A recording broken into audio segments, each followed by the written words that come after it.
Hello friends, movies all অ্যাবাউটে আপনাদের স্বাগত। আজ কিছু টুকটাক ইনফরমেশন নিয়ে এসেছি আপনাদের সামনে।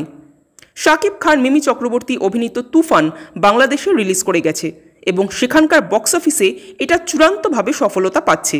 এবার ইন্ডিয়াতেও এই মুভিটি রিলিজ হতে চলেছে 5 জুলাই। কালকি 2898 এডি যে বক্স অফিসে রীতিমতো আগুন ঝরাচ্ছে সেটা আপনারা সকলেই জানেন। এবার শোনা যাচ্ছে যে কালকি পার্ট 2 এর শুটিংও প্রায় 60% কমপ্লিট, বাট এর রিলিজ ডেট এখনও জানা যায়নি।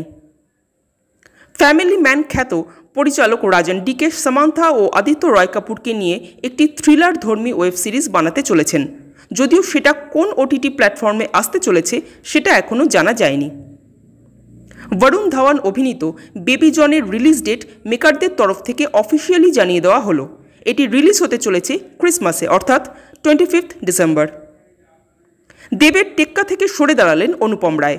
সৃজিত মুখার্জি পরিচালিত দেব রুক্মিণী স্বস্তিকা মুখার্জি অভিনীত টেক্কায় ছবির বাজেট নিয়ে কিছু সমস্যা দেখা দিয়েছে, আর সেই জন্যই এই প্রথম সৃজিত মুখার্জি সিনেমা থেকে বাদ পড়লেন অনুপম রায়।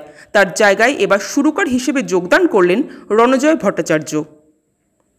এবার আয়ুষ্মান খুরানা ও রশ্মিকাকে একসাথে দেখা যাবে একটি হরর কমেডি মুভিতে, যার নাম ভ্যাম্পায়ার অফ বিজয়নগর।